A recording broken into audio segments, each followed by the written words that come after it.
Good morning, dear students. അങ്ങനെ നമ്മൾ conservative ഡെന്റിസ്റ്റിയുടെ last ഭാഗത്തിലേക്ക് എത്തിയിരിക്കുകയാണ്. നമ്മൾ ആദ്യമായിട്ട് അവസാനമായിട്ടും പഠിക്കുന്ന മിസലേനിയസ് ചാപ്റ്റർ. ഓക്കെ, അപ്പോൾ ചാപ്റ്റർ 8 മിസലേനിയസ് ആണ് നമ്മളിന്ന് കാണാൻ പോകുന്നത്. മിസലേനിയസ് ചാപ്റ്റർ ബാക്കിയുള്ള സബ്ജക്ട്സ് ഒന്നും കുറച്ചുകൂടി ഡിഫറൻ്റ് ആയിട്ടാണ് കൺസർവേറ്റീവ് ഡെന്റിസ്റ്റിൽ ഡീൽ ചെയ്തിട്ടുള്ളത്. കാരണം ഇതിൽ ഒരുപാട് ക്വസ്റ്റ്യൻസ് അവിടുന്ന് ഇവിടുന്നൊക്കെയുള്ള ഒരുപാട് ക്വസ്റ്റ്യൻസ് ഇതിൽ കവർ ചെയ്തിട്ടുണ്ട്. അപ്പോൾ most of the important factors ഞാനിവിടെ കവർ ചെയ്യുന്നുണ്ട്. നിങ്ങൾക്ക് എന്തെങ്കിലും ഡൗട്ട് ഉണ്ടെന്നുണ്ടെങ്കിൽ you can ask me. Okay, അപ്പോൾ അങ്ങനെയാണ് നമ്മൾ ഈ ചാപ്റ്റർ ഇവിടെ ഇതിൽ ഇൻക്ലൂഡ് ചെയ്യാൻ ഒരുപാട് കാര്യങ്ങളുണ്ട്. പക്ഷേ ഏറ്റവും ഇമ്പോർട്ടൻ്റ് ആയിട്ടുള്ള കാര്യങ്ങൾ മാത്രമേ ഞാനിവിടെ ഇൻക്ലൂഡ് ചെയ്യുന്നു. കാരണം ഭയങ്കര ലോങ് ആയിട്ടുള്ളൊരു ക്ലാസ് ആയിട്ട് മാറും അല്ലെങ്കിൽ. അപ്പോൾ നിങ്ങൾക്ക് എളുപ്പത്തിൽ വായിക്കാൻ പറ്റുന്ന പോയിൻറ്റ്സൊക്കെ തന്നെയാണ് ബാക്കിയുള്ളത്. അപ്പോൾ എന്തെങ്കിലും ഡൗട്ട് ഉണ്ടെന്നുണ്ടെങ്കിൽ you can always text me. Okay, അപ്പോൾ നമ്മൾ റെഫറൻസസ് പണ്ട് പറഞ്ഞ പോലെ തന്നെ ഫിലിപ്സും ക്രേഗ് സ്റ്റേർഡ്വെൻറ്റ് ഇതൊക്കെ ബേസിക് ടെക്സ്റ്റ് ബുക്സ് ആണ്. പിന്നെ വിമൽ സെക്രി മാർസൂക്കും നിങ്ങൾക്ക് റെഫർ ചെയ്യാവുന്നതാണ്. ഓക്കെ, അപ്പോൾ നമുക്ക് ഈ ചാപ്റ്ററിലേക്ക് കിടക്കാം. ആദ്യമായിട്ടൊരു പോയിന്റ് പറയുന്നത് ഫിനിഷിംഗ് ആൻഡ് പോളിഷിങ്ങിനെ കുറിച്ചാണ്. Okay, finishing and polishing. Finishing എന്താണ്, പോളിഷിംഗ് എന്താണ്?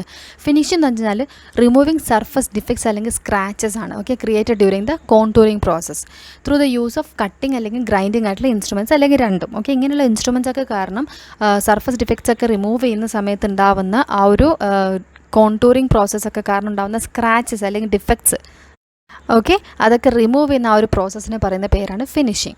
ഇനി പോളിഷിംഗ് എന്താണ്? പോളിഷിംഗ് എന്ന് വെച്ച് കഴിഞ്ഞാൽ പ്രൊവൈഡിങ് ലസ്റ്റർ അല്ലെങ്കിൽ gloss on the material surface. എല്ലാം കഴിഞ്ഞിട്ട് ആ ഒരു സ്മൂത്തനിങ് ഒക്കെ കഴിഞ്ഞിട്ട് ആ പ്രോസസ്സ് ഓഫ് സർഫസ് ലസ്റ്റർ അല്ലെങ്കിൽ ഗ്ലോസ് പ്രൊവൈഡ് ചെയ്യുക. Okay, on the surface. അതിന് വേണ്ടിയിട്ടാണ് നമ്മൾ ചെയ്യുന്ന പ്രോസസ്സിന് പോളിഷിംഗ് എന്ന് പറയുന്നത്. ഫിനിഷിങ്ങും പോളിഷിങ്ങിനും ഇൻസ്ട്രുമെൻറ്റ്സ് ഡെൻറ്റൽ മെറ്റീരിയൽസിലൊക്കെ അവൈലബിൾ ആയിട്ടുള്ളത് കുറേ സർഫസ് ഇമ്പ്രൂവ്മെൻറ്റ്സ് ചെയ്യാൻ വേണ്ടിയിട്ടാണ്. ഓക്കെ, അതായത് അവരുടെ എസ്തെറ്റിക് ക്വാളിറ്റി അങ്ങനെയുള്ള കാര്യങ്ങളൊക്കെയാണ് ഇമ്പ്രൂവ് ചെയ്യുന്നത്.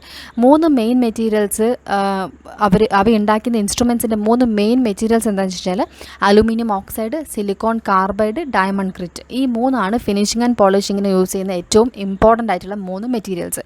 Aluminium oxide, silicon carbide, diamond grit. Finishing and polishing കൂടാതെ വൈറ്റനിങ് ഏജൻറ്റിനെ കുറിച്ചും പറയുന്നുണ്ട്. വൈറ്റനിങ് ഏജൻറ്റ് എന്ന് വെച്ചാൽ ക്രോമിയം ഓക്സൈഡ് ഒരു പോളിഷിംഗ് ഏജൻറ്റായിട്ട് യൂസ് ചെയ്യുന്നുണ്ട്. അതിനാണ് വൈറ്റനിങ് ഏജൻറ്റ് എന്ന് പറയുന്നത്. ഓക്കെ, അത് മെയിനായിട്ട് നമ്മൾ യൂസ് ചെയ്യുന്നത് സ്റ്റെയിൻലെസ് സ്റ്റീൽസിനാണ്. ഓക്കെ, അതുപോലെ തന്നെ അയൺ ഓക്സൈഡ് അല്ലെങ്കിൽ റൂജ്, ഓക്കെ, അതൊരു റെഡ് അബ്രേസീവ് ആയിട്ടും പറയപ്പെടുന്നുണ്ട്. ഓക്കെ, അയൺ ഓക്സൈഡ് അല്ലെങ്കിൽ റൂജാണ് റെഡ് അബ്രേസീവ്. വൈറ്റനിങ് ഏജൻറ്റ് എന്ന് പറയുന്നത് ക്രോമിയം ഓക്സൈഡ് ഒരു പോളിഷിംഗ് ഏജൻറ്റായിട്ട് സ്റ്റെയിൻലെസ് സ്റ്റീൽസിൽ യൂസ് ചെയ്യുന്നുണ്ട്. ഓരോ പോളിഷിംഗ് ഏജൻറ്റ്സ് നമ്മൾ ഡീറ്റെയിൽ ആയിട്ട് കാണുകയാണെന്നുണ്ടെങ്കിൽ അമാൽഗത്തിന് വേണ്ടിയിട്ട് യൂസ് ചെയ്യുന്നത് ഫിനിഷിംഗ് അമാൽഗം റെസ്റ്റോറേഷൻസിന് അത് ഇൻക്ലൂഡ് ചെയ്യുന്നത് മാർജിനൽ ഇറഗുലാരിറ്റീസ് റിമൂവ് ചെയ്യുക, അനാട്ടമിക്കൽ കോൺടൂർസ് ഡിഫൈൻ ചെയ്യുക, അതുപോലെ തന്നെ smoothening the surface roughness of the restoration. ഈ 3 കാര്യങ്ങൾക്ക് വേണ്ടിയിട്ടാണ് നമ്മൾ ഫിനിഷിംഗ് യൂസ് ചെയ്യുന്നത്. അതുപോലെ തന്നെ പോളിഷിംഗ് പെർഫോം ചെയ്യുന്നത് ഒരു സ്മൂത്ത് ഷൈനി ലസ്റ്റർ അമാൽഗത്തിൻ്റെ സർഫസിൽ കിട്ടാൻ വേണ്ടിയിട്ടാണ്. നമ്മൾ ലസ്റ്റർ ലൈക്ക് സ്മൂത്ത് സർഫസ് കിട്ടാൻ വേണ്ടിയിട്ട് അമാൽഗത്തിൽ എപ്പോഴും ആഫ്റ്റർ അറ്റ്ലീസ്റ്റ് 24 hours കഴിഞ്ഞിട്ട് മാത്രമേ പോളിഷിങ്ങും ഫിനിഷിങ്ങും ചെയ്യാൻ പാടുള്ളൂ. Okay, after at least 24 hours. Polishing disc അല്ലെങ്കിൽ ഡ്രൈ പോളിഷിംഗ് പൗഡേഴ്സ് ആണ് നമ്മൾ യൂസ് ചെയ്യുന്നതെങ്കിൽ അവ നമുക്ക് ആ ഒരു ടെമ്പറേച്ചർ സർഫസ് ടെമ്പറേച്ചർ ഇൻക്രീസ് ചെയ്യിക്കാനായിട്ടുള്ള സാധ്യതയുണ്ട്. ഓക്കെ, 60 degree എബവ് 60 degreeയിലേക്ക് നമ്മൾ ആ സർഫസ് ടെമ്പറേച്ചർ ഇൻക്രീസ് ചെയ്യും. അങ്ങനെ ഉണ്ടാകുമ്പോൾ അത് ഇറിവേഴ്സിബിൾ പൾപ്പൽ ഡാമേജ് ഉണ്ടാക്കാൻ കാരണമാകാറുണ്ട്. ഓക്കെ, ഒരു ഇമ്പോർട്ടൻറ്റ് പോയിൻ്റ് ആണിത്. നമ്മൾ എപ്പോഴും 24 hours കഴിഞ്ഞിട്ട് മാത്രമേ അമാൽഗം ഫിനിഷിംഗ് ആൻഡ് പോളിഷിംഗ് ചെയ്യാൻ പാടുള്ളൂ. അതുപോലെ തന്നെ നമ്മൾ ഡ്രൈ ആയിട്ടുള്ള സംഭവങ്ങളൊക്കെയാണ് യൂസ് ചെയ്യുന്നതെങ്കിൽ അത് സർഫസ് ടെമ്പറേച്ചർ അബവ് 60 degree ഉണ്ടാക്കുകയും അത് ഇറിവേഴ്സിബിൾ പൾപ്പൽ ഡാമേജ് ഉണ്ടാക്കുകയും ചെയ്യുന്നുണ്ട്. അതുപോലെ തന്നെ ഓൾവേസ് നമ്മൾ ഒരു wet abrasive powder in the paste form ആയിരിക്കും അമാൽഗത്തിന് വേണ്ടി യൂസ് ചെയ്യേണ്ടത്. പ്യൂമിസും ടിൻ ഓക്സൈഡ്സുമാണ് കോമൺലി യൂസ് ചെയ്യുന്ന പോളിഷിംഗ് ഏജൻറ്റ്സ്. ഓക്കെ, പ്യൂമിസ് അല്ലെങ്കിൽ ടിൻ ഓക്സൈഡ്. പ്യൂമിസ് ഒരു അബ്രേസീവ് പൗഡറാണ്, വോൾക്കാനിക് ഒറിജിൻ ആണ്, പക്ഷേ available in variety of grids. Okay, fine grades of pumice നമ്മൾ എപ്പോഴും പോളിഷിംഗ് അമാൽഗം റെസ്റ്റോറേഷന് വേണ്ടി യൂസ് ചെയ്യും. യൂഷ്വലി നമ്മളൊരു വാട്ടർ സ്ലറിയുമായിട്ട് മിക്സ് ചെയ്തിട്ടൊരു സ്ലറി ഓഫ് പ്യൂമിസ് അല്ലെങ്കിൽ വാട്ടറായിട്ട് മിക്സ് ചെയ്ത് സ്ലറി ഓഫ് പ്യൂമിസ് ആണ് ഉണ്ടാക്കിയെടുക്കുന്നത്. അങ്ങനെ ഉണ്ടാകുമ്പോൾ heat created from the friction നമുക്കതിനെ കുറയ്ക്കാൻ പറ്റും. Okay, during the polishing process. അതുപോലെ തന്നെ ടിൻ ഓക്സൈഡ്സ് അല്ലെങ്കിൽ അമാൽ ഗ്ലോസ് എന്നും കൂടി അതിനെ പറയാറുണ്ട്. ഓക്കെ, അതൊരു ഫൈനസ്റ്റ് ആയിട്ടുള്ള അബ്രസീവ് ഏജൻ്റ് ആയിട്ടാണ് നമ്മൾ കാണുന്നത്. നമ്മളൊരു സ്ലറി ആയിട്ട് അല്ലെങ്കിൽ ഡ്രൈ ആയിട്ടോ ഇങ്ങനെ 2 രീതിക്ക് ഇത് അപ്ലൈ ചെയ്യാൻ പറ്റും. ഓക്കെ, ഫസ്റ്റ് നമ്മൾ എപ്പോഴും സ്ലറി ആയിട്ടും പിന്നെ നമുക്ക് ഒരു ടിൻ ഓക്സൈഡിൻ്റെ ഡ്രൈ കോട്ടിങ്ങും കൂടിയിട്ടാണ് യൂസ് ചെയ്യാറ്. ഓക്കെ, ഇത് രണ്ടും അതായത് പ്യൂമിസും ടിൻ ഓക്സൈഡും നമുക്ക് ടൂത്തിൽ സെപ്പറേറ്റ് ആയിട്ട് യൂസ് ചെയ്യാൻ പറ്റും with the rubber polishing cup. Restoration ഓരോ ടൈപ്പ് ഓഫ് റെസ്റ്റോറേഷനും അതിന് യൂസ് ചെയ്യുന്ന പോളിഷിംഗ് ഏജൻസും ഇവിടെ ഒരു ടേബിളായിട്ട് കൊടുത്തിട്ടുണ്ട്. ഇത് നിങ്ങൾ എന്തായാലും പഠിച്ചിരിക്കണം. അമാൽഗത്തിന് മെയിനായിട്ട് ടിൻ ഓക്സൈഡ്, സിങ്ക് ഓക്സൈഡ്, അതുപോലെ തന്നെ ചോക്ക്. കോമ്പോസിറ്റ് ആണെന്നുണ്ടെങ്കിൽ അലുമിനിയം ഓക്സൈഡാണ് യൂസ് ചെയ്യുക. നോബിൾ മെറ്റൽ അലോയ്സ് നമ്മൾ അയൺ ഓക്സൈഡ് അല്ലെങ്കിൽ റൂജാണ് യൂസ് ചെയ്യുക. നോൺ പ്രഷ്യസ് അലോയ്സ്, അതായത് കൊബാൾട്ട് ക്രോമിയം ഒക്കെ ആണെന്നുണ്ടെങ്കിൽ ഇലക്ട്രോലൈറ്റിക് പോളിഷിംഗ് ആണ് യൂസ് ചെയ്യുക. കൊബാൾട്ട് ക്രോമിൻ്റെ എപ്പോഴും സ്പെസിഫിക്കലി MCQസിൽ ചോദിക്കാറുണ്ട് കൊബാൾട്ട് ക്രോമിൻ്റെ പോളിഷിംഗ് എങ്ങനെയാണ് ചെയ്യുന്നത്. അത് ഇലക്ട്രോലൈറ്റിക് പോളിഷിംഗ് ആയിട്ടാണ് അറിയപ്പെടുന്നത്. നാച്ചുറൽ ടീത്ത് ആണെന്നുണ്ടെങ്കിൽ നമ്മൾ സിർക്കോണിയം സിലിക്കേറ്റ് വെച്ച് ചെയ്യും. സ്റ്റെയിൻലെസ് സ്റ്റീൽ ആണെങ്കിൽ ക്രോമിയം ഓക്സൈഡ് വെച്ചിട്ടും, അതുപോലെ തന്നെ ഡെഞ്ചർ അല്ലെങ്കിൽ ആർട്ടിഫിഷ്യൽ ടീത്തൊക്കെ നമ്മൾ PMS വെച്ചിട്ടാണ് പോളിഷ് ചെയ്യുക. Polishing capacity of a bur എന്ന് വെച്ച് കഴിഞ്ഞാൽ നമ്മൾ എപ്പോഴും എൻഹാൻസ് ചെയ്യുന്നത് റൊട്ടേഷൻ സ്പീഡ് കുറയ്ക്കുന്നതിനനുസരിച്ചിട്ടാണ്. Okay, by the reduction of rotation speed. ഇനി സൂപ്പർ അബ്രേസീവ് എന്ന് പറഞ്ഞിട്ടൊരു സംഭവമുണ്ട്. Super abrasive. Okay, some abrasives are super abrasive. നമ്മൾ ചില അബ്രേസീവ്സിനെ സൂപ്പർ അബ്രേസീവ്സ് എന്ന് കണക്കാക്കാറുണ്ട്.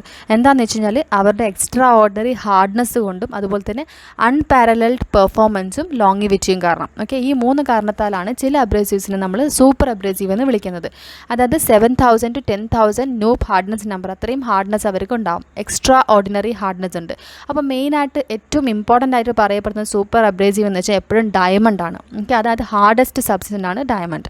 അത് കഴിഞ്ഞിട്ടുള്ള മെറ്റീരിയലാണ് ബോറോൺ കാർബൈഡും സിലിക്കോൺ കാർബൈഡും. ഓക്കെ, അപ്പോൾ സൂപ്പർ അബ്രേസീവിൽ ബെസ്റ്റ് വൺ ഡയമണ്ട് ആണ്, followed by boron carbide and silicon carbide. Abrasive ഏജൻസിനെ കുറിച്ച് പറയുകയാണെന്നുണ്ടെങ്കിൽ സ്കിന്നേഴ്സ് ഒരു അബ്രേസീവ് ഗ്രൂപ്പിംഗ് ചെയ്തിട്ടുണ്ട്. ഓക്കെ, നാച്ചുറൽ അബ്രേസീവ്സ് ആയിട്ട് ഗ്രൂപ്പ് ചെയ്തിട്ടുണ്ട്.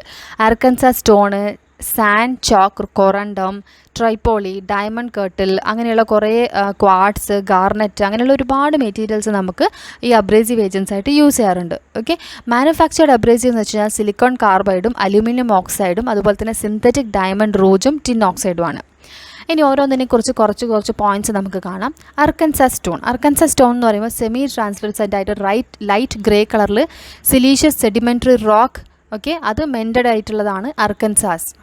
അത് കണ്ടെയ്ൻ ചെയ്യുന്നത് മൈക്രോ ക്രിസ്റ്റലിൻ ക്വാർട്സ് തന്നെയാണ്. ഓക്കെ, സ്മോൾ പീസസ് എല്ലാം അറ്റാച്ച് ചെയ്തിരിക്കുന്നത് മെറ്റൽ ഷാങ്ക്സും അതുപോലെ തന്നെ true to various shapes for fine grinding of the tooth material അല്ലെങ്കിൽ ടൂത്ത് ഇനാമൽ. ഓക്കെ, അത് ഡിഫറെൻറ്റ് ഷേപ്സിലും സൈസസിലും നമുക്ക് അവൈലബിൾ ആണ്.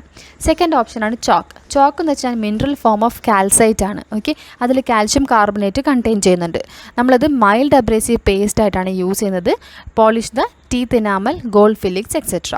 അടുത്തത് കോറണ്ടം എന്ന് വെച്ച് കഴിഞ്ഞാൽ ലാർജ്ലി നമ്മൾ ആൽഫ അലുമിനിയം ഓക്സൈഡിനെ റീപ്ലേസ് ചെയ്തിട്ടാണ് ഈ കോറണ്ടം ഉണ്ടാക്കിയിരിക്കുന്നത്. Okay, alpha aluminium oxide due to its various superior physical properties superior ആയിട്ട് ഇതിനുണ്ട്. അവൈലബിൾ ആസ് ബോണ്ടഡ് അബ്രേസീവ്, അത് യൂസ് ചെയ്യുന്നത് primarily to grind the metals ആണ്. Okay, metals, diamond. ഓക്കെ, മെറ്റൽസിന് അടുത്ത ഡയമണ്ട് എന്ന് വെച്ചാൽ transparent colourless mineral composed of carbon which is called as super abrasive. Okay, ഡയമണ്ടിനാണ് സൂപ്പർ അബ്രേസീവ് എന്ന് പറയുന്നത്. ഡയമണ്ട് നമ്മൾ യൂസ് ചെയ്യുന്നത് സെറാമിക് അല്ലെങ്കിൽ റെസിൻ ബേസ്ഡ് കോമ്പോസിറ്റ് മെറ്റീരിയൽസിലാണ്. ഓക്കെ, അത് സപ്ലൈ ചെയ്തിരിക്കുന്നത് bonded abrasive, diamond abrasive paste, അതുപോലെ തന്നെ അബ്രേസീവ് സ്ട്രിപ്സ് ഒക്കെ ആയിട്ടാണ്. നെക്സ്റ്റ് വൺ ആണ് ടിൻ ഓക്സൈഡിനെയാണ് നമ്മൾ പൊട്ടി പൗഡർ എന്നും കൂടി വിളിക്കുന്നത്. ഓക്കെ, പുട്ടി പൗഡർ യൂസ് ചെയ്യുന്നത് നമ്മൾ പോളിഷിംഗ് ഏജൻ്റ് ആയിട്ട് for teeth and metallic restorations. Okay, mixed with water ആയിട്ടാണ്, അല്ലെങ്കിൽ ആൽക്കഹോൾ, ഇത് അല്ലെങ്കിൽ ഗ്ലിസറിൻ, ഇതിലേതെങ്കിലും ഒന്നായിട്ട് മിക്സ് ചെയ്തിട്ടാണ് നമ്മളൊരു പേസ്റ്റ് രൂപത്തിലാക്കിയിട്ടാണ് ടിൻ ഓക്സൈഡ് അല്ലെങ്കിൽ പുട്ടി പൗഡർ നമ്മൾ യൂസ് ചെയ്യുന്നത്. അടുത്ത അബ്രേസീവാണ് എമറി. ഇത് കൺസിസ്റ്റ് ചെയ്യുന്നത് primarily natural oxide of aluminium. Okay, അതിനെയാണ് നമ്മൾ കോറണ്ടം എന്ന് വിളിക്കുന്നത്. വേരിയസ് ഇംപ്യൂരിറ്റീസ് ഇതിനകത്തുണ്ട്, such as iron oxide. Okay, അതൊക്കെ പക്ഷേ അബ്രേസീവ് ആയിട്ട് തന്നെയാണ് ആക്ട് ചെയ്യുന്നത്. യൂഷ്വലി ഒരു പേപ്പറുമായിട്ട് ബൗണ്ട് ചെയ്തിട്ട് അല്ലെങ്കിൽ പേപ്പർ ഡിസ്ക് ആയിട്ടൊക്കെയാണ് നമ്മൾ അവൈലബിൾ ആയിട്ടുള്ളത്. അത് നമുക്ക് ഗോൾഡിലും പോഴ്സിലിൻസിലൊക്കെ യൂസ് ചെയ്യാം. നെക്സ്റ്റ് പറയുന്നത് പ്യൂമിസ് എപ്പോഴും നമ്മൾ കോമൺ ആയിട്ട് യൂസ് ചെയ്യുന്ന ഒരു മെറ്റീരിയൽ തന്നെയാണ്. ഹൈലി സിലീഷ്യസ് മെറ്റീരിയലാണ്, ഓൾക്കാനിക് ഒറിജിനുള്ള ഒരു മെറ്റീരിയലും കൂടിയാണ്. സൂട്ടബിൾ ആയിട്ട് നമ്മൾ യൂസ് ചെയ്യുന്നത് abrasive or a polishing agent ആയിട്ട് according to its particle size. Okay, different particle സൈസിൽ അവൈലബിൾ ആയതുകൊണ്ട്. ഇനി നമുക്കത് മെനി ഓപ്പറേഷൻസിൽ യൂസ് ചെയ്യാം. For smoothening of the denture base. Okay, അതുപോലെ തന്നെ polishing of teeth in the mouth, അങ്ങനെയുള്ള സാഹചര്യങ്ങളൊക്കെ നമുക്കിത് യൂസ് ചെയ്യാം. ക്വാർട്സ് പൾവറൈസ്ഡ് ആയിട്ടുള്ള പാർട്ടിക്കിൾസ് ആണ് to form sharp angular particles. Okay, അങ്ങനെയുള്ളത് നമുക്ക് യൂസ്ഫുൾ ആയിട്ട് വരുന്നത് മേക്കിംഗ് കോട്ടഡ് ഡിസ്കിന് വേണ്ടിയിട്ടാണ്. ഓക്കെ, അങ്ങനെയുള്ളത് നമ്മൾ കോട്ടഡ് ഡിസ്ക് ഒക്കെ എവിടെയാണ് യൂസ് ചെയ്യാൻ പറ്റുന്നത്? Finish of the metal alloys and may be to grind dental enamel also. അപ്പോൾ അതിനൊക്കെ വേണ്ടി നമുക്ക് ക്വാർട്സ് യൂസ് ചെയ്യാം. ഇനി വേറൊരു മെറ്റീരിയൽ സാൻഡ് ആണ്. ഓക്കെ, സാൻഡ് ഒരു അബ്രേസീവ് ഏജൻറ്റ് ആണ് along with other forms of quartz. Okay, ക്വാർട്സിൻ്റെ കൂട്ടത്തിലാണ് നമ്മൾ സാൻഡ് യൂസ് ചെയ്യുന്നത്. അതായത് സാൻഡ് പേപ്പറൊക്കെ നിങ്ങൾ കണ്ടിട്ടില്ലേ? Sand paper quoted with dense crystalline form of quartz, അതിനാണ് നമ്മൾ ഫ്ലിൻറ്റ് എന്ന് പറയുക. Okay, sand paper quoted with dense crystalline form of quartz, അതിനാണ് നമ്മൾ ഫ്ലിൻറ്റ് എന്ന് പറയുന്നത്. ഫ്ലിൻറ്റ് എന്ന് വെച്ച് കഴിഞ്ഞാൽ നാച്ചുറലി ഒക്കറിങ് മിനറൽ ആണ് that chips of two form sharp cutting edges. Okay. ഇത് ഡ്യൂറബിൾ ഒന്നുമല്ല, stronger or strong as other abrasive, അത്രയൊന്നും ഡ്യൂറബിളോ സ്ട്രോങ്ങോ ഒന്നുമല്ല, പക്ഷേ വെരി യൂസ്ഫുൾ അബ്രേസീവ് ആണ് in the finishing cast gold. Okay. ഇതുപോലെ തന്നെ ഇത് വേറെ രീതിക്കും available as powder in the sand blasting equipment. എന്താണ് എയർ അബ്രേസീവ് ടെക്നോളജി? ഒരു alternative to the use of rotary കട്ടിങ്ങിൻ്റെ ഒരു ഓൾട്ടർനേറ്റീവ് ആയിട്ട് നമുക്ക് എയർ അബ്രേസീവ് സിസ്റ്റം യൂസ് ചെയ്യാൻ പറ്റും. ഓക്കെ. അത് നമുക്ക് തരുന്നത് ഒരു ഫൈൻ പ്രിസൈസ്ലി കൺട്രോൾഡ് ആയിട്ടുള്ള ഹൈ പ്രഷർ സ്റ്റീമാണ്. Okay, of 25 to 30 µm. Okay. അത് എന്തിൻ്റെയാണ്? അലൂമിനിയം ഓക്സൈഡ് പാർട്ടിക്കിൾസിൻ്റെയാണ്. Okay, high pressure steam of aluminium oxide particles. Okay, അത് നമ്മൾ യൂസ് ചെയ്യുമ്പം അത് റിമൂവ് ചെയ്യുന്നത് ഇനാമലിനെയും ഡെൻറ്റിനെയും അതുപോലെ തന്നെ റെസ്റ്റോറേറ്റീവ് മെറ്റീരിയൽസിനൊക്കെ റിമൂവ് ചെയ്യാൻ വേണ്ടി നമുക്ക് ഹെൽപ്ഫുള്ളായിട്ട് വരുന്നുണ്ട്. എയർ അബ്രേഷൻ ജനറലി ഒരു മിനിമൽ ഹീറ്റ് അല്ലെങ്കിൽ വൈബ്രേഷനാണ് ജനറേറ്റ് ചെയ്യുന്നത്. ഓക്കെ, അതുപോലെ തന്നെ potential for tooth chipping or micro fracturing is minimised ആയിരിക്കും. അങ്ങനെയുള്ള ഡിഫക്ട്സ് അല്ലെങ്കിൽ ടൂത്ത് ചിപ്പിങ്ങോ മൈക്രോ ഫ്രാക്ചറിങ്ങോ ഒക്കെ ഏറ്റവും കുറഞ്ഞ രീതിയിൽ മാത്രമേ എയർ അബ്രേസീവ് ടെക്നോളജി കാരണം ഉണ്ടാവാറുള്ളൂ. അപ്പോൾ എയർ അബ്രേസീവ് ടെക്നോളജി എന്ന് വെച്ചാൽ ഹൈ പ്രഷർ സ്റ്റീമാണ് യൂസ് ചെയ്യുന്നത്, അലൂമിനിയം ഓക്സൈഡ് പാർട്ടിക്കിൾസിൻ്റേത്. മൈക്രോ അബ്രേഷനും മാക്രോ അബ്രേഷനും. മൈക്രോ അബ്രേഷൻ എന്ന് വെച്ച് കഴിഞ്ഞാൽ സർഫസ് ഡിസൊല്യൂഷനാണ്. ഓക്കെ, ഇനാമൽ അത് നമ്മൾ ആസിഡ് വെച്ച് ചെയ്യുന്നു. Okay, and abrasive to remove the stains or defects, നമ്മൾ അങ്ങനെ ചെയ്യാറുണ്ടല്ലോ. അപ്പോൾ അതിന് വേണ്ടി നമ്മൾ മെയിനായിട്ട് ഫസ്റ്റ്ലി ക്രോൾ പറഞ്ഞ രീതിക്ക് 18% HCl ആസിഡും പ്യൂമിസും നമ്മൾ മിക്സ് ചെയ്തു. ഓക്കെ, അതുപോലെ തന്നെ ക്രോൾ അത് മോഡിഫൈ ചെയ്തിട്ട് 11% HClഉം സിലിക്കോൺ കാർബൈഡും മിക്സ് ചെയ്യാൻ വേണ്ടി ആവശ്യപ്പെട്ടു. അങ്ങനെ സർഫസ് ഡിസൊല്യൂഷൻ ഉണ്ടാക്കുന്നതിനെയാണ് മൈക്രോ അബ്രേഷൻ എന്ന് നമ്മൾ പറയുന്നത്. Okay, surface dissolution of enamel by acid and abrasive. Okay, ഇനി മാക്രോ അബ്രേഷൻ എന്ന് വെച്ച് കഴിഞ്ഞാൽ for removal of localised superficial white spot അല്ലെങ്കിൽ അതർ സർഫസ് സ്റ്റെയിൻസോ ഡിഫക്ട്സോ, അതിന് വേണ്ടിയിട്ടാണ് നമ്മൾ മാക്രോ അബ്രേഷൻ യൂസ് ചെയ്യുന്നത്. അതിൽ യൂസ് ചെയ്യുന്നത് 12 ഫ്ലൂട്ടുള്ള കോമ്പോസിറ്റ് ഫിനിഷിംഗ് ബറാണ്, അല്ലെങ്കിൽ ഫൈൻ ഗ്രിറ്റ് ഡയമണ്ട് ആയിരിക്കും, പിന്നെ ഹൈ സ്പീഡ് ഹാൻഡ് പീസ്. അതുകൊണ്ട് തന്നെ ഇത് യൂസ് ചെയ്ത് ഏറ്റവും കൂടുതൽ അബ്രേഷൻ ലഭിച്ചതിന് ശേഷം നമ്മൾ 30 ഫ്ലൂട്ടഡ് ആയിട്ടുള്ള കോമ്പോസിറ്റ് ഫിനിഷിംഗ് ബറും അതുപോലെ തന്നെ അതിൻ്റെ ഒരു ഫിനിഷിംഗ് ആൻഡ് പോളിഷിംഗ് പ്രോസസ്സാണ് നമ്മൾ യൂസ് ചെയ്യുന്നത്. ഇങ്ങനെ യൂസ് ചെയ്യുന്നതുകൊണ്ട് എനി ഫേസസ് അല്ലെങ്കിൽ സ്ട്രയേഷൻസ്, അതൊക്കെ നമ്മൾ പ്രീവിയസ് ഇൻസ്ട്രുമെൻറ്റേഷൻ വഴി ഉണ്ടായിരിക്കുന്ന എല്ലാ സ്ട്രയേഷൻസും ഫേസസും ഒക്കെ ഈ 30 ഫ്ലൂട്ടഡ് കോമ്പോസിറ്റ് ഫിനിഷിംഗ് ബർ ഉപയോഗിച്ച് ചെയ്യുമ്പോൾ നമുക്കത് ക്ലിയർ ആയിട്ട് അല്ലെങ്കിൽ ഫിനിഷ്ഡ് ആയിട്ട് കിട്ടും. എങ്ങനെയാണ് നമ്മൾ ഗോൾഡ് റെസ്റ്ററേഷൻസ് പോളിഷ് ചെയ്യേണ്ടത്? Brown and green polishing points അല്ലെങ്കിൽ കപ്സ് ആണ് നമ്മൾ ഇതിന് വേണ്ടി യൂസ് ചെയ്യുന്നത്. Gold with the same technique as when polishing amalgam restoration. Okay, air polishing നമ്മൾ ചെയ്യുമ്പോൾ ഒരു കോമ്പിനേഷൻ ആയിട്ടാണ് സോഡിയം ബൈകാർബണേറ്റും എയറും വാട്ടർ അല്ലെങ്കിൽ അലുമിനിയം ട്രൈ ഹൈഡ്രോക്സൈഡും ഒക്കെ യൂസ് ചെയ്യുന്നത്. ഒരു പ്രഷർ ഓഫ് അപ്രോക്സിമേറ്റ്ലി 40 SI നമ്മൾ യൂസ് ചെയ്യും ഇതിന് വേണ്ടിയിട്ട്. അങ്ങനെ യൂസ് ചെയ്യുമ്പോൾ അത് റിമൂവ് ചെയ്യുന്നത് സ്റ്റെയിൻസിനെ from the enamel tooth surface ആയിരിക്കും. അപ്പോൾ ഇതാണ് നമ്മൾ പോളിഷിംഗ് ഓഫ് ഗോൾഡ് റെസ്റ്ററേഷന് വേണ്ടി യൂസ് ചെയ്യുന്നത്. ഓക്കെ, അപ്പോൾ brown and green polishing points അല്ലെങ്കിൽ കപ്സ് ആണ് മെയിനായിട്ട് ഓർത്ത് വെക്കേണ്ടത്. അടുത്ത സെക്ഷൻ നമ്മൾ ഡെൻറ്റൽ സെറാമിക്സിനെ കുറിച്ചാണ് ഡീൽ ചെയ്യാൻ പോകുന്നത്. ഓക്കെ, ഡെൻറ്റൽ സെറാമിക് എന്ന് വെച്ച് കഴിഞ്ഞാൽ മെയിൻലി കൺസിസ്റ്റ് ചെയ്യുന്നത് silicate glasses, porcelain, glass ceramics or highly crystalline solids. ഇതിനൊക്കെ നമ്മൾ ഡെൻറ്റൽ സെറാമിക്സ് എന്നാണ് പറയുന്നത്. ബേസിക് കോൺസ്റ്റൻസ് എന്ന് പറയുന്നത് ഫെൽസ്പാർ ആണ്. Okay, feldspar are mixture of K2O, aluminium oxide, silicon dioxide, അതിൻ്റെയൊക്കെ ഒരു mixture, and sodium, aluminium oxide, silicon dioxide, ഇതൊക്കെയുള്ളൊരു മിക്സ്ചറാണ് നമ്മുടെ ഫെൽസ്പാർ. ഓക്കെ, അത് ഫ്യൂസ് ചെയ്യുന്നത് നമ്മൾ മെൽറ്റ് ചെയ്തിട്ട് അതൊരു ഗ്ലാസ് മാട്രിക്സ് ആയിട്ട് ഫോം ചെയ്യുന്നുണ്ട്. അതുകൂടാതെ അടുത്ത മെറ്റീരിയലാണ് ക്വാർട്സ്, അതായത് സിലിക്ക ഡയോക്സൈഡ്. ഓക്കെ, അത് remains unchange during the firing, present as fine crystalline dispersion through the glassy phase. അപ്പോൾ അൺചേഞ്ച്ഡ് ആയിട്ട് ഫയറിംഗ് ചെയ്യുമ്പോഴും എത്ര ടെമ്പറേച്ചർ വന്നു കഴിഞ്ഞാലും ഒരനക്കവും സംഭവിക്കാതെ നമ്മുടെ ക്രിസ്റ്റലൈൻ സ്ട്രക്ചറായിട്ട് തന്നെ dispersion through the glassy phase നിലനിൽക്കുന്നൊരു സംഭവമാണ് ക്വാർട്സ്. ഫ്ലക്സസ് യൂസ് ചെയ്യുന്നുണ്ട്, അത് സിൻറ്ററിങ് ടെമ്പറേച്ചർ ഡിക്രീസ് ചെയ്യാൻ വേണ്ടിയിട്ടാണ്. കേവലിൻ ഒരു ബൈൻഡർ ആക്ട് ചെയ്യുന്നു. അതുപോലെ തന്നെ metal oxides, okay, variety of colours provide ചെയ്യാൻ വേണ്ടിയിട്ട് ഡിഫറെൻറ്റ് മെറ്റൽസും മെറ്റൽ ഓക്സൈഡ്സ് നമ്മൾ യൂസ് ചെയ്യുന്നുണ്ട്. അപ്പോൾ ഇതാണ് basic constituency of the dental ceramics. ഇതിൻ്റെ അഡ്വാൻറ്റേജസും ഡിസഡ്വാൻറ്റേജസും നോക്കുമ്പോൾ അഡ്വാൻറ്റേജ് ആയിട്ട് പറയുന്നത് ബയോ കമ്പാറ്റബിൾ ആണ്, അതുപോലെ കെമിക്കലി ഇനേർട്ടാണ്, എക്സലൻറ്റ് എസ്തെറ്റിക്സ് തരുന്നുണ്ട്, thermal properties similar to those of enamel and ഡെൻറ്റിനും ആണ്. ഡിസഡ്വാൻറ്റേജിൽ പറയുമ്പോൾ ഹൈ ഹാർഡ്നെസ് ഉണ്ട്, അതായത് അബ്രേഷൻ ടു ആൻറ്റഗണിസ്റ്റ്, അതായത് ആൻറ്റഗണിസ്റ്റ് എന്ന് പറയുമ്പോൾ ഓപ്പോസിറ്റിംഗ് ആയിട്ടുള്ള നാച്ചുറൽ ഡെൻറ്റീഷൻ അല്ലെങ്കിൽ വേറെ മെറ്റീരിയൽസിനെ അല്ലെങ്കിൽ സിമെൻസിനെ ഇത് അബ്രേഡ് ചെയ്യാൻ സാധ്യതയുണ്ട്. അതുപോലെ തന്നെ ലോ ടെൻസൈൽ സ്ട്രെങ്ത്തും ആണ്, because it is A ബ്രിറ്റിൽ material. ഇതാണ് ഇതിൻ്റെ മെയിൻ ഡിസഡ്വാൻറ്റേജ് ആയിട്ട് പറയുന്നത്. ഡെൻറ്റൽ പോഴ്സിലിൻ എന്താണ്? പോഴ്സിലിനിലെ ഒരു വിട്രിയസ് സെറാമിക് ആണ് പോഴ്സിലിൻ. ഓക്കെ, അപ്പോൾ പോഴ്സിലിൻ എന്ന് പറയുന്നത് porcelain is a vitreous ceramic. Composition നോക്കുമ്പം feldspar, kaolin, quartz, alumina, boric oxide and metallic pigment same as ceramic തന്നെയാണ്. ഓക്കെ, ഫെൽസ്പാർ ആണ് ഏറ്റവും ബിഗ്ഗസ്റ്റ് കോമ്പോസിഷൻ, അതായത് 60-80% ഫെൽസ്പാർ ആണ്. അതെന്താ ചെയ്യുന്നത്? ഫ്ലക്സ്, മാട്രിക്സ് ആയിട്ടും സർഫസ് ഗ്ലേസ് ഫോംസ്, ലൂസ് ആയിട്ട് ഇതൊക്കെ ആക്ട് ചെയ്യുന്നത്. ഇതൊക്കെയാണ് ഇതിൻ്റെ ഫംഗ്ഷൻസ്. കെയോലിൻ ബൈൻഡറായിട്ട് യൂസ് ചെയ്തിട്ടുണ്ട്. പിന്നെയുള്ളത് ഫില്ലർ പാർട്ടിക്കിളാണ് ക്വാർട്സ്. ഗ്ലാസ് ഫോമറായിട്ട് അലുമിനിയം, ഗ്ലാസ് ഫോമറായിട്ട് ബോറിക് ഓക്സൈഡും യൂസ് ചെയ്തിട്ടുണ്ട്. മെറ്റാലിക് പിഗ്മെൻറ്റ്സ് കളറിങ്ങിനും യൂസ് ചെയ്തിട്ടുണ്ട്. ഫെൽസ്പാർ എന്ന് വെച്ച് കഴിഞ്ഞാൽ ഇതിൻ്റെ പ്രൈമറി കോൺസ്റ്റൻ്റ് ആണ്, അതായത് പോർസിലിൻ്റെ പ്രൈമറി കോൺസ്റ്റൻ്റ് ആണ് feldspar. Porcelains based on feldspar, അങ്ങനെയുള്ള പോർസിലിൻസ് നമ്മൾ ഫെൽസ്പാറ്റിക് പോർസിലിൻസ് എന്നും പറയപ്പെടാറുണ്ട്. ഓക്കെ, ഫെൽസ്പാർ അത് മെൽറ്റ് ചെയ്തിട്ട് ഒരു ക്രിസ്റ്റലൈൻ ഫേസ് ഉണ്ടാവുന്നുണ്ട്, അതിനാണ് ലൂസൈറ്റ് ഫേസ് എന്ന് പറയുന്നത്. ഓക്കെ, ഫെൽസ്പാർ മെൽറ്റ് ചെയ്തിട്ട് ഫോം ചെയ്യുന്ന ക്രിസ്റ്റലൈൻ ഫേസിനെയാണ് ലൂസൈറ്റ് എന്ന് പറയുന്നത്. അതുപോലെ തന്നെ ഗ്ലാസ് ഫേസ് ഉണ്ടാവാറുണ്ട്. Okay, that will soften and flow. Leucite എന്ന് വെച്ച് കഴിഞ്ഞാൽ ബേസിക് ഗ്ലാസ് ഫോമറാണ്. അതുപോലെ തന്നെ അതിന് ഹൈ കോഎഫിഷ്യന്റ് ഓഫ് തെർമൽ എക്സ്പാൻഷനും ഉണ്ട്. Bonding of porcelain to metal. Okay, പോർസിലിനും മെറ്റലുമായിട്ടുള്ള ബോണ്ടിങ് എങ്ങനെയാണ് നടക്കുന്നത് വെച്ചാൽ രണ്ട് തരത്തിലാണ്, മെക്കാനിക്കലും കെമിക്കൽ ബോണ്ടിങ്ങും. കെമിക്കൽ ബോണ്ടിങ്ങിൽ പ്രൈമറി ബോണ്ടിങ് മെക്കാനിസമാണ് chemical bonding. Presence of adherent oxide layer ഉണ്ടാവും ഇതിന്, അത് ഏറ്റവും എസെൻഷ്യലാണ് for good bond formation. Tin oxide അതുപോലെ തന്നെ ഇൻഡിയം ഓക്സൈഡ്സ് ഒക്കെയാണ് responsible for the chemical bond.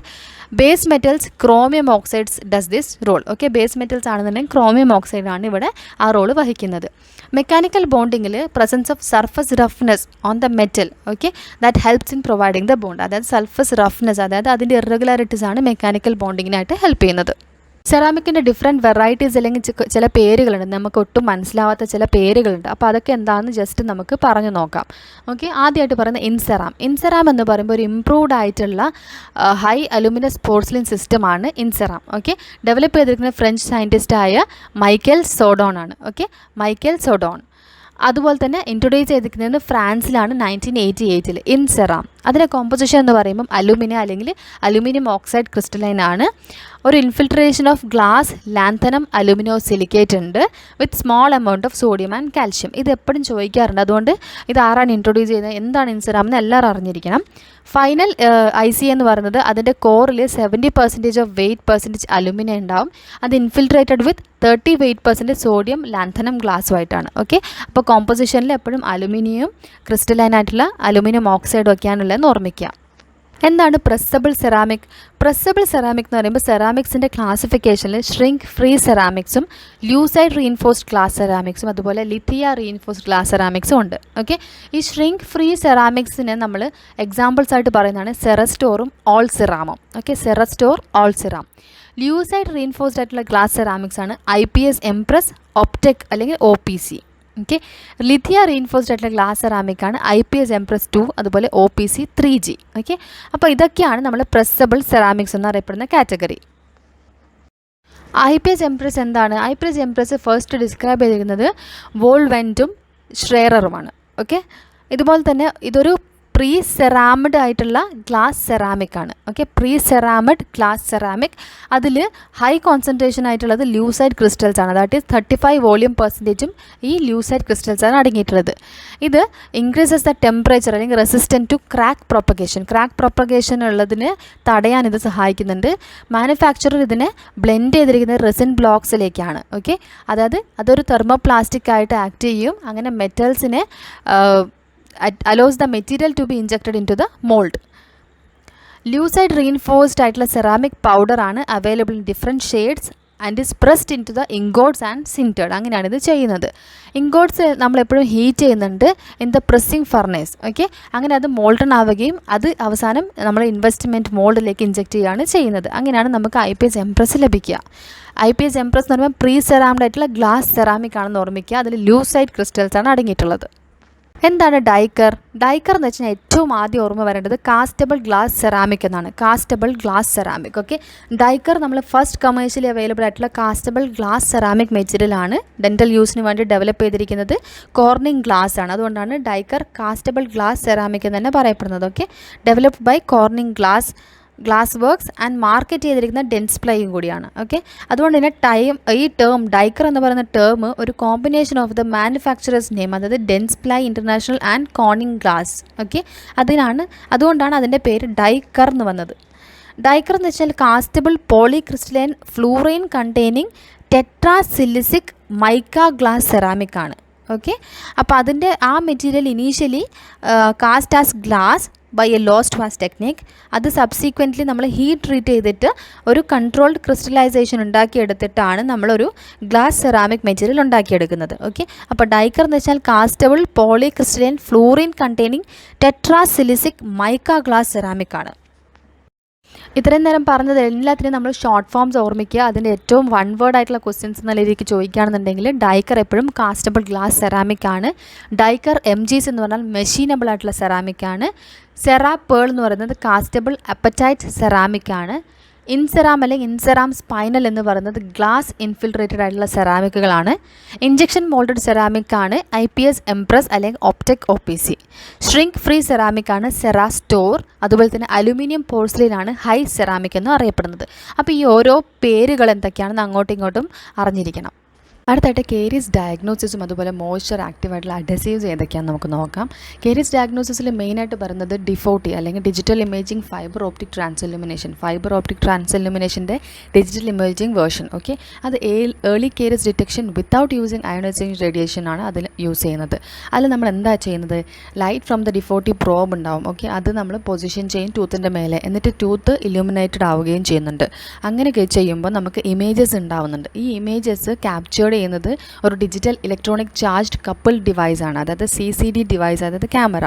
Okay, അപ്പോൾ അതിനുശേഷം അത് ഒരു കമ്പ്യൂട്ടറിലേക്ക് സെൻഡ് ചെയ്യുകയും അത് അനലൈസ് ചെയ്യുകയും അതിന് ഒരു ബ്രേഡഡ് സീക്വൻസ് വഴി അനലൈസ് ചെയ്യുകയും ചെയ്യുന്നുണ്ട്. അങ്ങനെയാണ് നമുക്ക് ഒക്ലൂസൽ കേരീസ് അല്ലെങ്കിൽ പ്രോക്സിമൽ കേരീസ് ഡിഫോട്ടി വഴി കിട്ടുന്നത്. അപ്പോൾ ഇതിൻ്റെ മെയിൻ മെക്കാനിസം എന്ന് പറയുന്നത് FOTI പോലെയുള്ള സെയിം പ്രിൻസിപ്പിൾ തന്നെയാണ് യൂസ് ചെയ്യുന്നത്. പക്ഷേ വൈറ്റ് ലൈറ്റാണ് ഡെലിവേർഡ് ചെയ്യുന്നത്, അതായത് through the optical fibre. Okay, via hand piece, നമ്മളെ കയ്യിലുള്ള ഹാൻഡ് പീസ്. ഓക്കെ, അങ്ങനെ image back to the digital ക്യാമറയിലേക്ക് വരികയും വിഷ്വലൈസേഷൻ ടു ദ ഇമേജ് ചെയ്യുകയും അത് നമ്മൾ മോണിറ്റർ, അതായത് കമ്പ്യൂട്ടർ സിസ്റ്റത്തിലെ മോണിറ്ററിൽ നമ്മളത് വിഷ്വലൈസേഷൻ ചെയ്യുകയും ചെയ്യുന്നുണ്ട്. ഓക്കെ, ഡയഗ്നോ ക്യാമാണ് ഏറ്റവും വലിയ എക്സാമ്പിൾ. ഇനി മോയ്സ്ചർ അഡസീവ് എന്ന് പറയുമ്പം മോയ്സ്ചർ ആക്റ്റീവാണ്. ഓക്കെ, അതായത് അത് മോയ്സ്ചർ ഉണ്ടെങ്കിലും അത് ബെറ്റർ അഡസീവായിട്ട് ആക്ട് ചെയ്യുന്ന സാധനമാണ്. അതിൻ്റെ മെയിൻ എക്സാമ്പിളാണ് സയനോ അക്രിലേറ്റ്സ്. അത് ലോ വിസ്കോസിറ്റി റെസിൻസ് ആണ്. അത് നമുക്ക് മോയ്സ്ചറുള്ള സ്ഥലത്തും കൂടി യൂസ് ചെയ്യാൻ പറ്റും. മോയ്സ്ചർ ആക്റ്റീവ് അഡസീവായിട്ടാണ് അതിനെ വിളിക്കുന്നത്.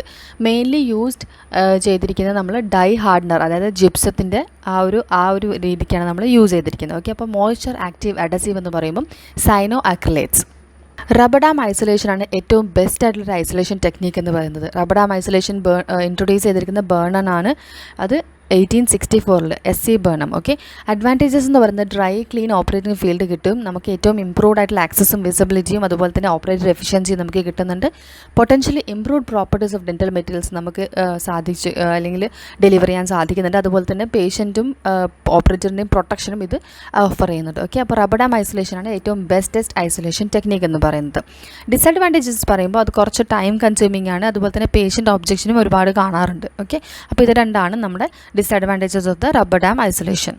അടുത്തായിട്ട് ഒരു ടെർമിനോളജി ക്രാക്ക് ടൂത്ത് സിൻഡ്രോം അല്ലെങ്കിൽ CTS. എന്താണ് ഈ ക്രാക്ക് ടൂത്ത് സിൻഡ്രോം? അപ്പോൾ നമ്മളൊരു ടൂത്തിൽ ഇൻകംപ്ലീറ്റ് ആയിട്ടുള്ളൊരു ഫ്രാക്ചർ ഉണ്ടാവുകയാണെന്നുണ്ടെങ്കിൽ, ഒരു ക്രാക്ക് ഉണ്ടാവുകയാണെന്നുണ്ടെങ്കിൽ അത് ചിലപ്പോൾ നമുക്ക് പെയിൻ ഉണ്ടാക്കാനുള്ള സാധ്യതയുണ്ട്. ഓക്കെ, അതായത് വൈറ്റൽ ടൂത്തിലാണ് നമുക്കിത് സംഭവിക്കുന്നത്.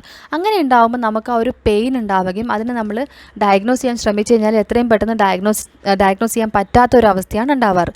അങ്ങനെ ഉണ്ടാകുന്ന പെയിൻ ഉണ്ടാക്കുന്ന ഒരു incomplete fracture of vital posterior ടൂത്തിനാണ് നമ്മൾ ക്രാക്ക് ടൂത്ത് സിൻഡ്രോം എന്ന് പറയുന്നത്. ഓക്കെ, ഫ്രാക്ചർ എപ്പോഴും result from improper condensation technique കാരണമാവാം. ബെസ്റ്റ് ഡയഗ്നോസ് ചെയ്യുന്നത് എങ്ങനെയാണ് നമ്മൾ ഡയഗ്നോസ് ചെയ്യുക? റബ്ബർ വീൽ ടെസ്റ്റാണ് ഡയഗ്നോസ്റ്റിക് ടെസ്റ്റ്. ഓക്കെ, ഡയഗ്നോസ്റ്റിക് ടെസ്റ്റായിട്ട് നമ്മൾ പറയുന്നത് റബ്ബർ വീൽ ടെസ്റ്റാണ്. ഇനി ഇതിൻ്റെ പെയിനിനൊരു പ്രത്യേകതയുണ്ട്. എന്താണെന്ന് വെച്ച് കഴിഞ്ഞാൽ നമ്മൾ സാധാരണയായിട്ട് എന്ത് പെയിൻ ഉണ്ടെങ്കിലും കടിക്കുമ്പോഴാണ് നമുക്ക് പെയിൻ തോന്നുക. പക്ഷേ ക്രാക്ക് ടൂത്ത് സിൻഡ്രോം ആണെങ്കിൽ നമ്മൾ എന്തെങ്കിലും സാധനം വെച്ച് ബൈറ്റ് ചെയ്യാൻ ചോദിച്ചിട്ട് ആ ബൈറ്റ് റിലീസ് ചെയ്യുമ്പോഴാണ് ഈ പെയിൻ തോന്നുക. Okay, sharp pain on release of the biting pressure, അതാണ് നമ്മുടെ ക്രാക്ക് ടൂത്ത് സിൻഡ്രോമിൻ്റെ സ്പെസിഫിക്കേഷൻ. ഓക്കെ, അത് നമുക്ക് ഐഡൻറ്റിഫൈ ചെയ്യാൻ വേണ്ടിയിട്ട് സഹായിക്കുന്നുണ്ട്. ഡ്യൂറിങ് ദ റിലീസ് ഓഫ് പ്രഷറാണ് ഈ റബ്ബിംഗ് ഓഫ് ഫ്രാക്ചേർഡ് ഇതായിട്ടുള്ള ഈ ഒരു സർഫസ് ഉണ്ടാവുകയും അങ്ങനെ ക്രാക്ക് ടൂത്ത് സിൻഡ്രോമിലുള്ള പെയിൻ റിലീസ് ആവുകയും ചെയ്യുന്നത്. ഡയഗ്നോസ് ചെയ്യാനായിട്ട് നമുക്ക് ഡിഫറെൻ്റ് ആയിട്ടുള്ള ഫ്ലൂറസെൻസ് ടെക്നോളജീസ് ഒക്കെ യൂസ് ചെയ്യാം, അല്ലെങ്കിൽ ഡൈ ടെക്നോളജി ഒക്കെ യൂസ് ചെയ്യാറുണ്ട്. ഓക്കെ, അപ്പോൾ നമ്മൾ മെയിനായിട്ട് ഓർമ്മിക്കേണ്ട രണ്ട് കാര്യങ്ങളാണ്. റബ്ബർ വീൽ ടെസ്റ്റാണ് ഡയഗ്നോസ്റ്റിക് ടെസ്റ്റ്, അതുപോലെ തന്നെ പെയിനിൻ്റെ സ്പെസിഫിക്കേഷനാണ്. റിലീസിങ് ദ ബൈറ്റിംഗ് പ്രഷറാണ് പെയിൻ ഉണ്ടാക്കുന്നത്. ട്രാൻസ്ഫോർമേഷൻ ടഫനിങ് എന്ന് പറയുന്നൊരു സംഭവമുണ്ട്. ഓക്കെ, അതെന്താണ്? അത് നമുക്ക് സെറാമിക്സിൽ കണ്ടുവരുന്നൊരു സംഭവമാണ്. Which contains tetragonal zirconia. Okay, അങ്ങനെയുള്ളതിൽ ട്രാൻസ്ഫോർമേഷൻ ടഫനിങ് എന്നുള്ളൊരു പ്രോസസ്സ് നടക്കുന്നുണ്ട്. ഇനി എന്താണ് സ്കിപ്പിംഗ് എഫക്റ്റ്? സ്കിപ്പിംഗ് എഫക്റ്റ് എന്ന് വെച്ചാൽ മോസ്റ്റ്ലി നമ്മൾ scene in use of viscous ആയിട്ടുള്ള HNT യൂസ് ചെയ്യുമ്പോൾ കാണുന്നൊരു എഫക്റ്റാണ് സ്കിപ്പിംഗ് എഫക്റ്റ്. അതുപോലെ തന്നെ വേറൊരു ഹഫസാഡായിട്ട് വരുന്നൊരു ക്വസ്റ്റ്യനാണ് ഈസ്ട്രജൻ. ഈസ്ട്രജൻ എന്ന് പറയുന്നത് നമ്മുടെ കെമിക്കൽ സ്ട്രക്ചർ. ഓക്കെ, ഈസ്ട്രജൻ്റെ കെമിക്കൽ സ്ട്രക്ചർ ഏറ്റവും കൂടുതൽ സിമിലാരിറ്റി കാണിക്കുന്നത് എന്തുമായിട്ടാണെന്നാണ്. അപ്പോൾ അതിൻ്റെ ആൻസറാണ് ബിസ്ഫിനോൾ എ. ഇനി നമുക്ക് കുറച്ച് മിസ്സലേനിയസ് ആയിട്ടുള്ള പാർട്സ് തന്നെ നോക്കാം. ഒന്ന്, ക്രിട്ടിക്കൽ, നോൺ ക്രിട്ടിക്കൽ അല്ലെങ്കിൽ സെമി ക്രിട്ടിക്കൽ ഐറ്റംസ്. ഇതെന്താണെന്ന് ചോദിക്കാറുണ്ട്, അല്ലെങ്കിൽ ഓരോന്നിനെക്കുറിച്ച് എന്തെങ്കിലും സ്പെസിഫിക് പോയിൻറ്റ്സ് ചോദിച്ചിട്ട് ഇതെന്തിനാണ് സൂചിപ്പിക്കുന്നതെന്ന് ചോദിക്കാറുണ്ട്. അങ്ങനെ ചോദിക്കുമ്പോൾ നിങ്ങൾക്ക് ക്രിട്ടിക്കൽ എന്താണ്, നോൺ ക്രിട്ടിക്കൽ എന്താണ്, അതുപോലെ സെമി ക്രിട്ടിക്കൽ എന്താണെന്ന് അറിഞ്ഞിരിക്കണമല്ലോ. ക്രിട്ടിക്കൽ ഐറ്റംസ് എന്ന് പറയുമ്പോൾ നമ്മൾ സോഫ്റ്റ് ടിഷ്യൂസിൽ പെനട്രേറ്റ് ചെയ്യുകയും അല്ലെങ്കിൽ ബോണുമായിട്ട് കോൺടാക്റ്റ് ചെയ്യുകയും കോൺടാക്റ്റ് വാസ്കുലർ സിസ്റ്റം അങ്ങനെയുള്ള നമ്മുടെ ഇന്നർ പാർട്സിലേക്ക് കോൺടാക്റ്റ് വരുന്ന ആ ഒരു ഐറ്റംസിനെയാണ് നമ്മൾ ക്രിട്ടിക്കൽ ഐറ്റംസ് എന്ന് പറയുന്നത്. ഓക്കെ, അതർ നോർമലി സ്റ്റിറൈൽ ടിഷ്യൂസിലേക്ക് ഇത് കോൺടാക്റ്റ് ചെയ്യുന്നുണ്ട്. Greatest risk of transmitting infection ഇതിനുണ്ട്. അതുപോലെ തന്നെ ഇത് എപ്പോഴും ഹീറ്റ് സ്റ്റെറിലൈസ്ഡ് ബിറ്റ്വീൻ യൂസ് ചെയ്തിരിക്കണം. അത് അല്ലെങ്കിൽ നമ്മൾ സ്റ്റെറൈൽ സിംഗിൾ യൂസ് ആയിട്ടാണ് യൂസ് ചെയ്യേണ്ടത്, അല്ലെങ്കിൽ ഡിസ്പോസിബിൾ ഡിവൈസസ് ആയിട്ടാണ് യൂസ് ചെയ്യേണ്ടത്. എക്സാമ്പിൾസ് സർജിക്കൽ ഇൻസ്ട്രുമെൻസും പെരിഡോണ്ടൽ സ്കെയിലേഴ്സും ക്രിട്ടിക്കൽ ഐറ്റംസ്. അടുത്ത non critical items. Non critical എന്ന് പറയുമ്പോൾ കോൺടാക്റ്റ് ഇൻടാക്റ്റ് സ്കിന്ന് മാത്രമാണ്. ഓക്കെ, ബാരിയർ പ്രൊട്ടക്റ്റ് അല്ലെങ്കിൽ ക്ലീൻ ആൻഡ് ഡിസിൻഫെക്റ്റ് അങ്ങനെ ചെയ്ത് കഴിയുമ്പോൾ തന്നെ വിസിബിളി സോയിൽഡ് ആയിട്ടാണ് നമുക്കത് ക്ലീൻ ചെയ്യുക using a low to intermediate level. അതായത് ട്യൂബർക്ലോയിഡൽ ഡിസിൻഫെക്റ്റൻ്റ് ആയിട്ടാണ് നമ്മൾ യൂസ് ചെയ്യണം. അങ്ങനെയുള്ള എക്സാമ്പിൾസാണ് X ray head, cone, face bow, blood pressure cuff അങ്ങനെയുള്ളവയ്ക്ക്. അതായത് നമ്മുടെ സ്കിന്നുമായിട്ട് മാത്രമേ കോൺടാക്റ്റ് വരുന്നുള്ളൂ. ഇനി ഇതിന് രണ്ടിനും നടുക്കായിട്ട് സെമി ക്രിട്ടിക്കൽ ഐറ്റംസ് ഉണ്ട്. സെമി ക്രിട്ടിക്കൽ എന്താണ്? Contact mucous membranes or non intact skin. Okay, അതായത് exposed skin that is chapped, abraded or has dermatitis അങ്ങനെയുള്ള സർഫസിനെ നമ്മൾ കോൺടാക്ട് ചെയ്യുന്നുണ്ടെങ്കിൽ ആ ഇൻസ്ട്രുമെൻറ്റ്സ് നമ്മൾ സെമി ക്രിട്ടിക്കൽ ഐറ്റംസ് ആണ്. അത് ലോവർ റിസ്ക് ഓഫ് ട്രാൻസ്മിഷൻ ആണ്. പക്ഷേ ഹീറ്റ് സ്റ്റെറിലൈസേഷൻ അല്ലെങ്കിൽ നമ്മൾ ഹൈ ലെവൽ ഡിസിൻഫെക്റ്റൻറ്റ് വെച്ചിട്ട് സ്റ്റെറിലൈസ് ചെയ്തിരിക്കണം. Examples mouth mirror, amalgam condenser, reusable impression trays. അപ്പോൾ critical, non critical as well as semi critical items അറിഞ്ഞിരിക്കുക. എന്ത് ടെക്നിക്ക് അല്ലെങ്കിൽ എന്ത് ട്രീറ്റ്മെൻറ്റ് നമ്മൾ ചെയ്യുന്നുണ്ടെങ്കിലും നമുക്ക് ഒരു പൊസിഷനുണ്ട്. അതായത് ഓപ്പറേറ്ററിന് ഒരു പൊസിഷനുണ്ട്, ഒരു ഡോക്ടറിൻ്റെ പൊസിഷൻ. ഫസ്റ്റ് പിക്ചറിൽ കാണിച്ചിരിക്കുന്നത് കണ്ടോ, അതാണ് ideal position. Level of the teeth being treated. Okay, നമ്മൾ ഏത് ടീത്തിനെയാണോ ട്രീറ്റ് ചെയ്യുന്നത് ആ ടീത്തിൻ്റെ ലെവൽ എന്ന് പറയുന്നത് അത് നമ്മൾ at the same level as the level of operators elbow ആയിരിക്കണം പൊസിഷൻ ചെയ്തിരിക്കുന്നത്. ഓക്കെ, ഓപ്പറേറ്റേഴ്സിൻ്റെ എൽബോൻ്റെ ആ സെയിം ലെവലായിരിക്കണം നമ്മൾ ടീത്ത് പൊസിഷൻ ചെയ്തിരിക്കുന്നത്. റൈറ്റ് ഹാൻഡ് സൈഡ് പിക്ചറിൽ നിങ്ങൾക്ക് കാണാം ഒരു ഡെൻറ്റൽ ചെയറും കുറേ ആംഗുലേഷൻസ്, ഒരു സർക്കിൾ വരച്ചിട്ട് കണ്ടില്ലേ. അപ്പോൾ അത് ഓരോ ആംഗുലേഷൻസ് ആണ് നമ്മൾ ഓരോ സിറ്റിംഗ് പൊസിഷൻസിനെ ഡിനോട്ട് ചെയ്യുന്നത്. Okay, right front 7 o'clock, right 9 o'clock, right rear 11 o'clock, direct rear 12 o'clock, left rear 1 o'clock, left 3 o'clock, left front എന്ന് പറയുന്നത് 5 o'clock. ഇത്രയാണ് നമ്മുടെ ഓപ്പറേറ്റർ പൊസിഷൻസ്. ഓക്കെ, ഇനി ലാസ്റ്റ്ലി ആ താഴത്തെ പിക്ചർ രണ്ടെണ്ണം കണ്ടോ നിങ്ങൾ? ഒന്ന് ടിക്ക് ഇട്ടിരിക്കുന്ന, ഒന്ന് ക്രോസ് മാർക്ക് ചെയ്തിട്ടുണ്ട്. അതായത് നമ്മൾ എങ്ങനെയാണ് ചെയ്തിരിക്കേണ്ടതെന്നുള്ളത്. Okay, neck to be kept relaxed without excessive tilting. Neck എപ്പോഴും നമ്മൾ എക്സസീവ് ടിൽറ്റൊന്നും ചെയ്യാണ്ട് റിലാക്സ്ഡ് ആയിട്ടാണ് വെക്കേണ്ടത്. അതുപോലെ തന്നെ ബാക്ക് അപ്രൈറ്റ് ആയിരിക്കണം without bending down. And the operators is sitting on the operator stool. Okay, operator സ്റ്റൂളിൽ ഇരിക്കുകയും വേണം. ചെയർ എപ്പോഴും നിലത്തായിരിക്കണം. ഓക്കെ, ചെയർ എപ്പോഴും നമ്മുടെ കാലെപ്പോഴും ഫ്ലോറിലായിരിക്കണം ഉണ്ടാവേണ്ടത്, അല്ലാണ്ട് ചെയറിൻ്റെ മേലെ വെക്കാൻ പാടില്ല. സെക്കൻഡ് പിക്ചറിൽ ക്രോസ് ചെയ്ത് കണ്ടോ നമ്മൾ excessive bending of the back ഒക്കെ കാണിച്ച് അങ്ങനെയൊക്കെ ഉണ്ടാക്കുമ്പോൾ നമുക്ക് ബാക്ക് പെയിനും എൽബോ പെയിനും അതുപോലെ തന്നെ നെക്ക് പെയിനും കാര്യങ്ങളൊക്കെ ഉണ്ടാവാനുള്ള സാധ്യതയുണ്ട്. അപ്പോൾ ഇതാണ് പ്രോപ്പറായിട്ടുള്ള ഓപ്പറേറ്റർ പൊസിഷൻ. ഇനി ഓരോ ക്ലോക്ക് പൊസിഷൻസിൽ നമ്മൾ റൈറ്റ് ഹാൻഡ് ഡെൻറ്റിസ്റ്റും ലെഫ്റ്റ് ഹാൻഡ് ഡെൻറ്റിസ്റ്റ് എന്തൊക്കെയാണ് ചെയ്യുന്നത് നോക്കാം. റൈറ്റ് ഹാൻഡ് ഡെൻറ്റിസ്റ്റുകൾ ചെയ്യുമ്പം 8 o'clock പൊസിഷൻ എന്ന് വെച്ചാൽ operator seated to the front of the patient ആയിരിക്കും. Okay, 9 o'clock position seated at the side of the patient. 10 o'clock position എന്ന് വെച്ചാൽ നമ്മൾ ബാക്കിലോട്ടാണ് ഇരിക്കുന്നത്. അതുപോലെ തന്നെ 11 o'clock പൊസിഷനും ബാക്കിലോട്ടായിട്ടാണ് ഇരിക്കുന്നത്. ഓക്കെ, നമുക്ക് ആ പിക്ചറിൽ കാണാം. 12 o'clock പൊസിഷനാണ് in the rear of the patient നമ്മൾ സീറ്റ് ചെയ്തിരിക്കുന്നത്. ഓക്കെ, ഇനി ഇതുപോലെ തന്നെ സെയിം ഓപ്പോസിറ്റാണ് ലെഫ്റ്റ് ഹാൻഡഡ് ഡെൻറ്റിസ്റ്റിനോ അല്ലെങ്കിൽ ലെഫ്റ്റ് ഹാൻഡഡ് ഡെൻറ്റിസ്റ്റിന് യൂസ് ചെയ്യാൻ പറ്റുന്നത്. 12 o'clock പൊസിഷൻ, 1 o'clock 2 o'clock പൊസിഷനും 3 o'clock position for the side of the patient, 4 o'clock position എന്ന് പറയുന്നത് ഇൻ ഫ്രണ്ട് ഓഫ് ദ പേഷ്യൻറ്റുമാണ്. ഓക്കെ, അപ്പോൾ ഇത്രയാണ് നമ്മുടെ പൊസിഷൻ. അപ്പോൾ ഓരോ ക്വാഡ്രൻറ്റും ഓരോ ആർച്ചും ഓരോ ടീത്തും നമ്മൾ കൺസിഡർ ചെയ്യുന്നതിനനുസരിച്ച് നമ്മൾ ഈ പൊസിഷൻസിലൊക്കെയാണ് നമ്മൾ മാറി മാറി ഇരിക്കേണ്ടത്. ലാസ്റ്റ്ലി നമുക്ക് 3 ടെർമിനോളജീസ് പഠിക്കണം. Abrasion, erosion, അബ്ഫ്രാക്ഷൻ. അബ്രേഷൻ എന്ന് പറയുമ്പം ഒരു നോൺ കേരിയസ് ആയിട്ടുള്ള അല്ലെങ്കിൽ mechanical wear of the tooth ആണ് from interaction with objects. Okay, അത് തന്നെ tooth to tooth in contact. Tooth to tooth contact അല്ലാണ്ട് വേറെ വരുന്ന കോൺടാക്ട്സ് കാരണം ഉണ്ടാകുന്ന മെക്കാനിക്കൽ വെയർ ഓഫ് ദ ടൂത്തിനാണ് നമ്മൾ അബ്രേഷൻ എന്ന് പറയുന്നത്. ഓക്കെ, ഈ പിക്ചറിൽ താഴെ കൊടുത്തിരുന്ന പിക്ചറിൽ സെക്കൻഡ് വൺ. ഓക്കെ, അതായത് സെർവൈക്കൽ അബ്രേഷൻ കണ്ടോ അവിടെ, അതാണ് അബ്രേഷൻ. ഇനി ഇറോഷൻ. ഇറോഷൻ എന്ന് പറയുമ്പോൾ ഇത് പിക്ചറിൽ കാണിച്ചിരിക്കുന്നത് ഫോർത്ത് വൺ. ഓക്കെ, നിങ്ങൾക്ക് ശ്രദ്ധിച്ചാൽ മനസ്സിലായി ഇതെന്താണ് സംഭവിച്ചിരിക്കുന്നത്. Dissolution of the hard tissue ആണ് ഉണ്ടായിരിക്കുന്നത്. എന്തുകൊണ്ടാണ്? By some uses of some acid substances, എന്തെങ്കിലും ആസിഡിക് കണ്ടന്റുള്ള സബ്സ്റ്റൻസ് യൂസ് ചെയ്യുന്ന കാരണം നമ്മുടെ surface of the teeth eroded ആയിട്ട് പോകുക. അതിനാണ് ഇറോഷൻ എന്ന് പറയുന്നത്. അടുത്തത് അബ്ഫ്രാക്ഷൻ. അബ്ഫ്രാക്ഷൻ നിങ്ങൾക്ക് തേർഡ് പിക്ചറിൽ കാണാം. അപ്പോൾ അബ്ഫ്രാക്ഷൻ എന്ന് പറയുമ്പം പാത്തോളജിക്കൽ ലോസ് ആണ് ടൂത്ത് സബ്സ്റ്റൻസിൻ്റെ. ഓക്കെ, അതെങ്ങനെയാണ് ഉണ്ടാകുന്നത്? ബയോമെക്കാനിക്കൽ ലോഡിങ് ഫോഴ്സസ് കാരണം. ഓക്കെ, അത് ഫ്ലെക്ഷറൽ ഫോഴ്സ് കാരണം ഉണ്ടാകുന്ന ലൂസ് ഓഫ് ദ അല്ലെങ്കിൽ ലോസ് ഓഫ് ദ ടൂത്ത് സബ്സ്റ്റൻസിനെയാണ് നമ്മൾ അബ്ഫ്രാക്ഷൻ എന്ന് പറയുന്നത്. ഓക്കെ, ഇത് നമുക്ക് flexure and failure of enamel and dentin at a location which is away from the loading ആണ് ഉണ്ടാക്കി തരുന്നത്. അപ്പോൾ ഇത്രയും പോർഷൻസ് ആണ് നമുക്ക് ഈ മിസലേനിയസ് ചാപ്റ്ററിൽ ഇൻക്ലൂഡ് ചെയ്യാനുള്ളത്. ഇതൊക്കെ നന്നായിട്ട് വായിക്കുക. കുറേ ഹഫസാഡായിട്ടുള്ള പോയിൻറ്റ്സ് ഉണ്ടെന്ന് ഞാൻ ഓൾറെഡി പറഞ്ഞല്ലോ. എന്തെങ്കിലും കൺഫ്യൂഷൻസ് ഉണ്ടെന്നുണ്ടെങ്കിൽ you can directly ask me. Okay, അപ്പോൾ നമ്മുടെ ഈ കൺസർവേറ്റീവ് ഡെന്റിസ്റ്റ് എന്നുള്ള പോർഷനും കൂടി കംപ്ലീറ്റ് ആവുകയാണ്. Thank you so much.